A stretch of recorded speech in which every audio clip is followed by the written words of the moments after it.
So let's take a closer look at Thursday night. What do we got?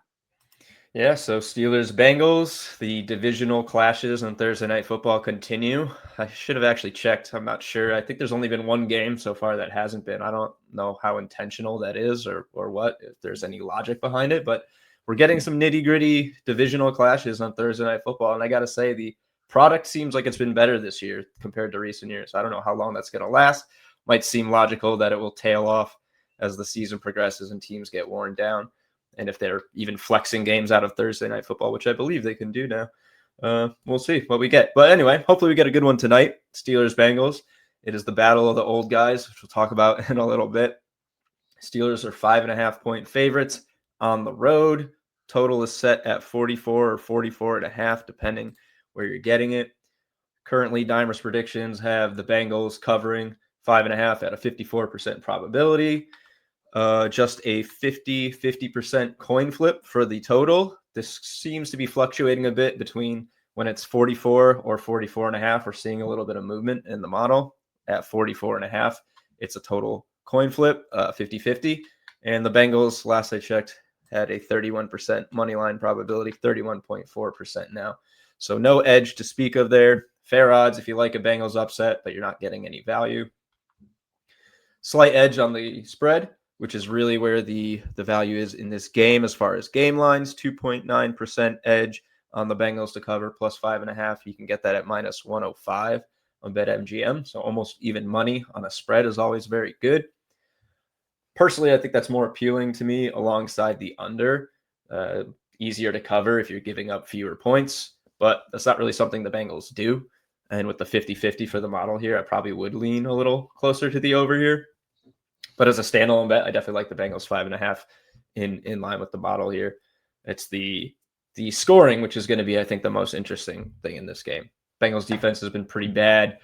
27 plus points in every game since week one allowed. 2 games with 35 plus. The Steelers certainly aren't the Lions who put up all those points on the Bengals a week ago, but it's definitely not the perfect matchup for them, with them pretty much hemorrhaging yards and points to every opponent so far.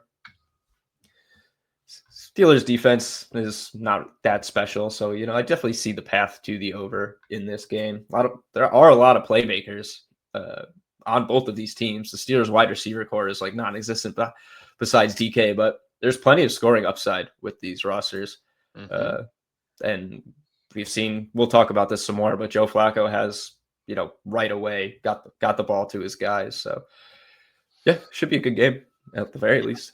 It's one of those ones that lacks the sex appeal in just sort of matchup profile, right? This isn't like a game with serious Super Bowl implications. It's not. I don't know who's getting all excited about the Aaron Rodgers Steelers right now, but Pittsburgh, right? Pittsburgh's ecstatic with where they're at. To me, I liked where you got to at the end there. There are playmakers worth backing for a prop perspective, or I don't know, that could lead to an over potentially. DK Metcalf's had a pretty awesome resurgent year after really looking like one of the emerging wide receiver stars a couple of years ago. And then, I think the end of the quarterback era, the changes that have happened in Seattle really impacted him as he entered his prime. He's finally with, yes, it's an aging Aaron Rodgers, but he's with a guy that throughout his career has almost always leaned heavily on one main target in games. And I look, Aaron Rodgers spreads the love too. I don't mean to say that, but when he has someone he trusts, I mean, you think back even to the Jordy Nelson days, then early Devontae Adams years, he goes back to the well.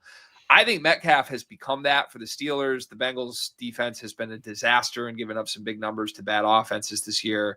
And then on the flip side, Jamar Chase a week ago was over 2-1 to find the end zone, because I don't think the markets had any clue what to expect with Joe Flacco. Pretty clearly, immediately, he was more engaged than he's been in a game all season. Say what you want about Flacco, but he reads defenses. He knows every coverage in the book. His arm is still good enough to at least let a guy as talented as Chase go up and make plays. So I'm kind of staring at those two right now. I see our model has a 39% probability for Metcalf to find the end zone, 40% probability for Jamar Chase to find the end zone. It's actually the same likelihood that Jamar Chase and Chase Brown find the end zone, according to our model. And in terms of anytime touchdown score bets, Chase Brown is plus 110. Jamar Chase is plus 145 right now. So I think there's a little value on Chase, and I think that's probably what I'm going to be looking for in this game is the 2 pass catchers. Yeah, I'm with you there. Well, little spoiler here, but DK Metcalf will make an appearance in this Thursday night football preview a little later.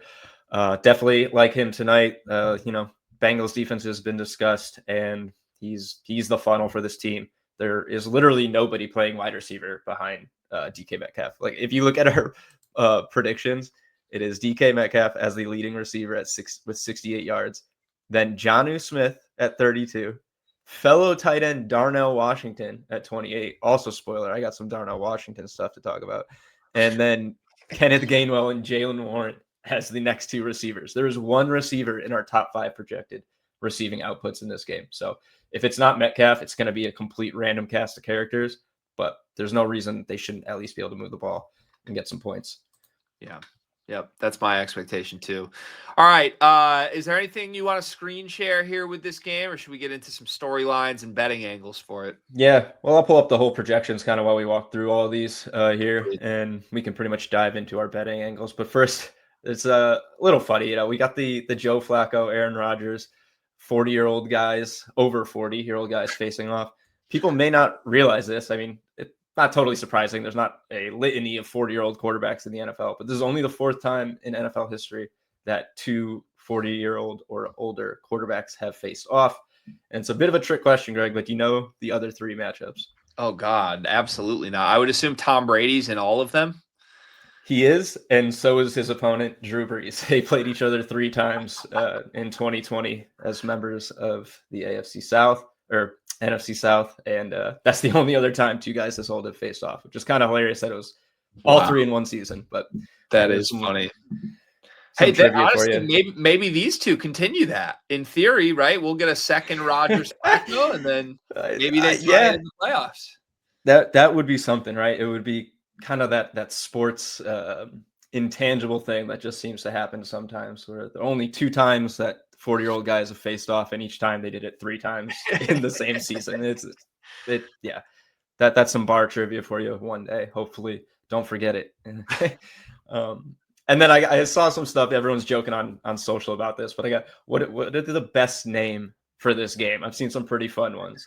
The Unk Bowl, the Life Alert Bowl, the Icy Hot Bowl, and then I'm really partial to the Bingo Bowl. I think the alliteration does it for me there. And yeah, Bingo's great. Bingo's fantastic. It's honestly, as funny as it is, it's so impressive these guys are still doing this. Like, it's just crazy to me. Like, neither one of them has anything to prove at this point, and yet here they are still leading competitive football teams into Thursday Night Football. It's going to be fun to sit back and watch. Yeah, so I feel like the Life Alert Bowl is a little harsh there. Yeah, these guys are performing pretty well. They're not about to fall and can't get up. And are we seriously we don't want Flacco quarterbacking the Bengals right now? This is a massive upgrade over the previous option. Yeah, this is actually a good thing. It's better than whatever you would call it if it was Jake Browning and I don't know, Kenny Pickett, whoever is back up in Pittsburgh these days.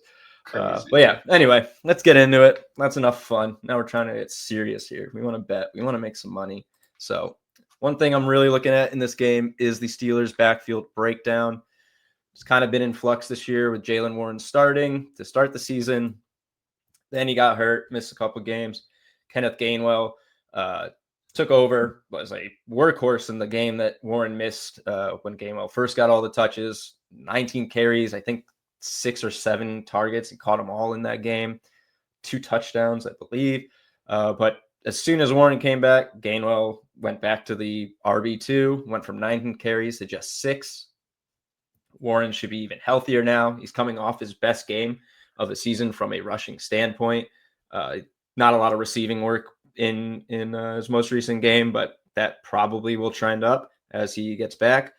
Gainwell is not too far behind him in our projections for the breakdown of this backfield. Yeah, Warren with 53 rushing yards, Kenneth Gainwell at 31 rushing yards. They're both at a 21 receiving yards projection.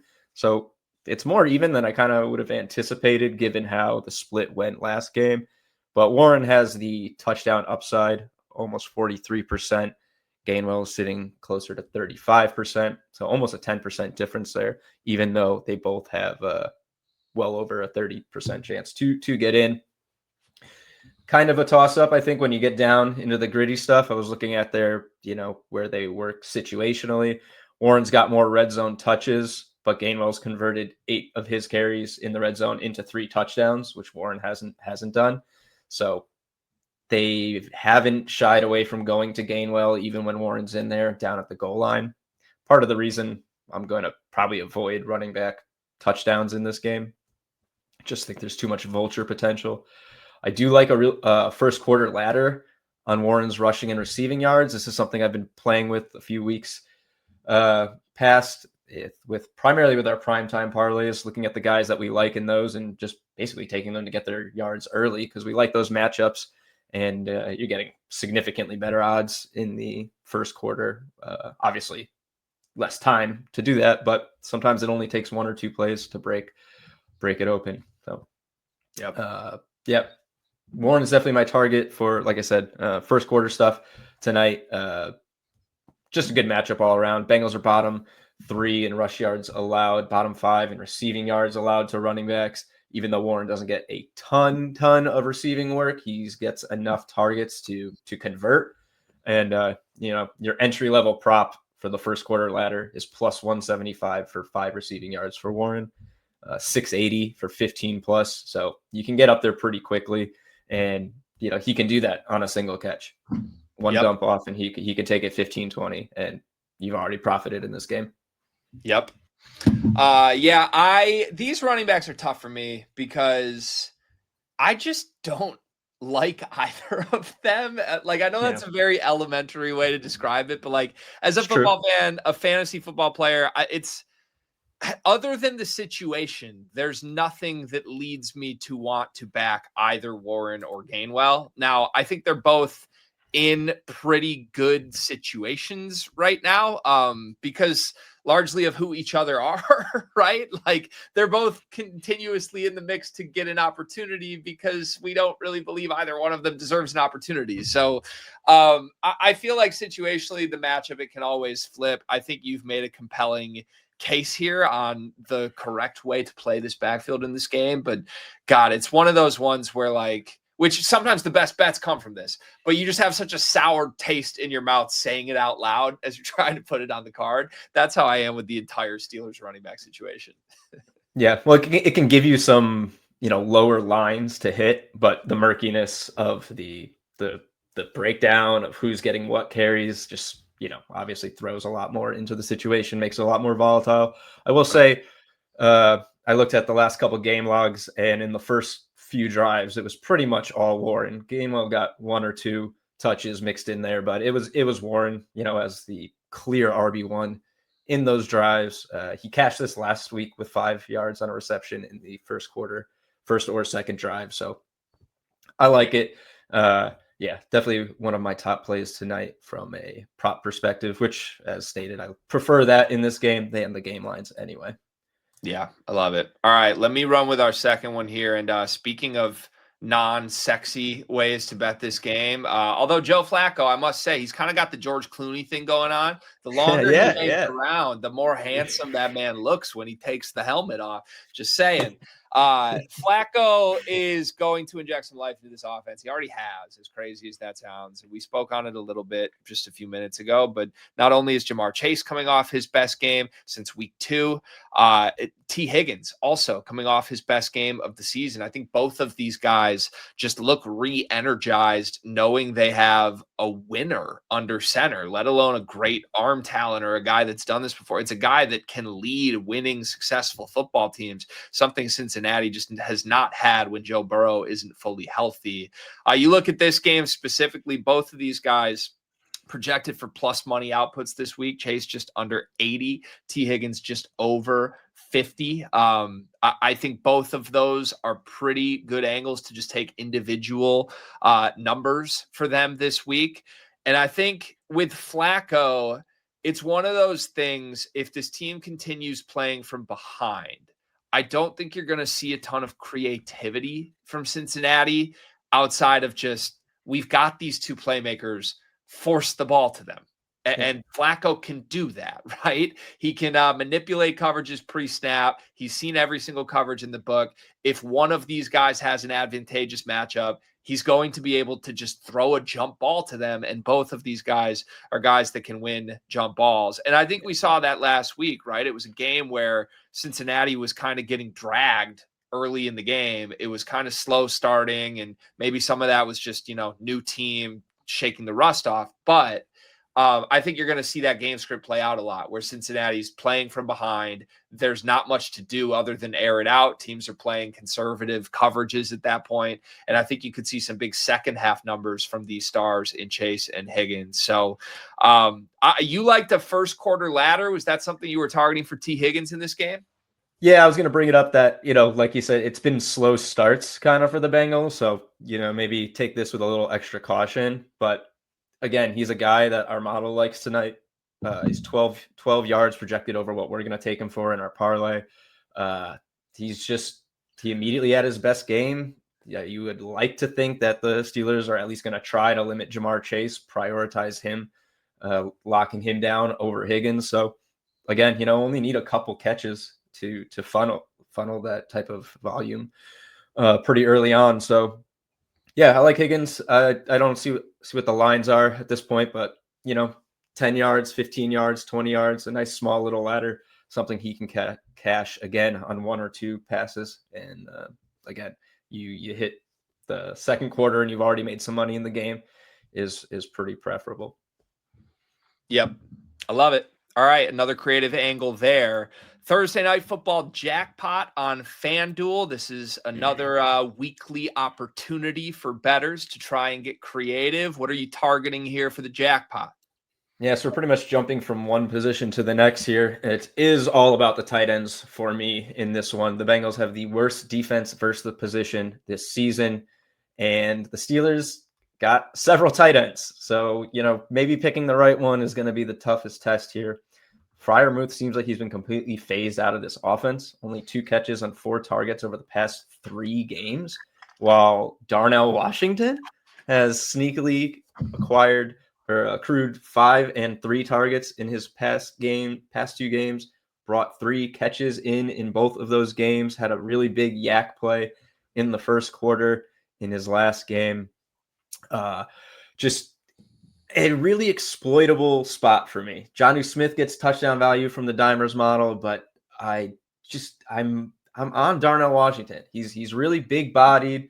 He's gotten, I think, a couple red zone looks, and Tomlin has said himself that they'll play Darnell Washington more against 4-3 defenses because of his size and ability to block those outside edge rushers, which Freiermuth is pretty bad at blocking, and Jonnu Smith just don't know his sample size of that work.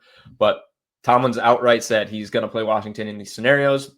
Bengals employ the 4-3 defense, like historically have. So it just seems like a good spot for Washington to sneak away with a, unexpected touchdown. Playing those random tight ends has worked out for us a few times. Yep. And it seems like in prime time, they just kind of materialize. There's more attention on the stars, and then the tight ends just sneakily show up. And he should be a relatively low bet player compared to obviously your stars. I don't think he's going to be as sneaky as you might think. Just knowing that the tight end matchup is exploitable versus the Bengals. We're not the only people who know this. Anybody could look that up. But I like to go for those contrarian plays compared to the top guys. It's a good spot, and I think Washington's got a sneaky chance at scoring that first or last touchdown tonight. He's one of the darling contrarians, and I know you know exactly what I'm talking about, Dave, where there's a short list of guys are long shots that shouldn't really be in the mix, that smart bettors, sharp bettors always circle for certain matchups. And Washington is so unique. It honestly, in a weird way, reminds me of Taysom Hill a little bit, and it's not that they're anything alike. They're not. But you come up with plays that are specifically for this one guy. And it's all red zone oriented. That's what the Steelers have done with Washington. Usually there's 1 to 2 plays a game where, there's nothing action-wise at all. Nothing to read whatsoever other than can we isolate Washington and let him use his grown man strength and get a score? I think given the Bengals' propensity for letting tight ends just pop off, it's the only play for this type of thing. Now, I do think you're going to be surprised how many people are on Washington, but it's still not going to be the same as the recreational bettors who are jumping on the biggest names in this game. So good call on Washington. I think that's the smart angle for the jackpot. Let's go to our same game parlay for Thursday Night Football next. Thursday Night Lotto. A 625 odds this week. There's a 50% boost or a no sweat bet that you can use on this at DraftKings Sportsbook. Take us through it, Dave. Yeah, you got your option of those promos there. They let you pick. So, I'm usually more of a boost guy than a take two chances at a guy because it's hard enough to win one parlay. So you might as well try and knock it out more in one. That's my personal philosophy. Anyway, we're starting off with T. Higgins, 40-plus receiving yards. Pretty much covered this already. Coming off a season high with 8 targets, 5 catches, and 62 yards in Joe Flacco's first start. The Bengals' weak run game and likely negative game script should boost his passing volume. Our model projects him for 52.1 receiving yards tonight, well above the 40 mark. You can go 50-plus if you're hungry for bigger odds. It's at plus money. It's within our projections, but we're happy to take the 40 and play things a little bit safer. Next, Jaylen Warren, 50-plus rushing yards. He returned from injury last week, as mentioned, 52 yards on 11 carries.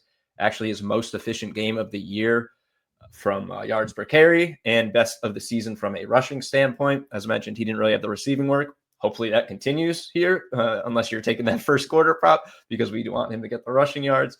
Dimer's model projects him for 56.2 versus the Bengals defense, allowing almost 120 rushing yards per game to running backs. He's come up just shy of this a couple times as well with 47 and 48, I believe. So he's right there. Certainly has the upside.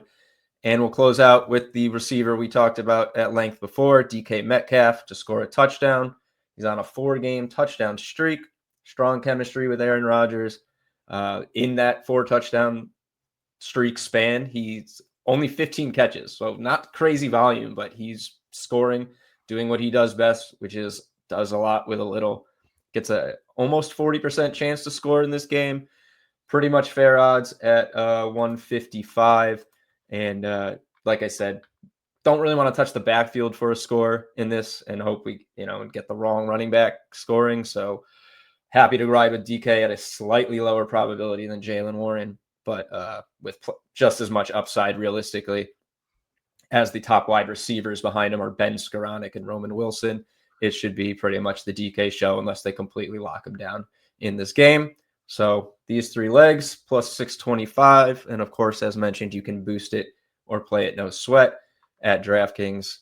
And let's catch this guy. We've gotten really, really close on a few and disappointingly been vultured a couple times. So we're hoping to turn that around tonight, week 7. Bengals Steelers, baby. It feels like we've had that third hanging leg a bunch this season. So hopefully tonight is the night. I love DK to find the end zone. So I'm glad this is part of the prime time parlay. Thank you as always, Dave. We appreciate all the work that you put in for this every single week.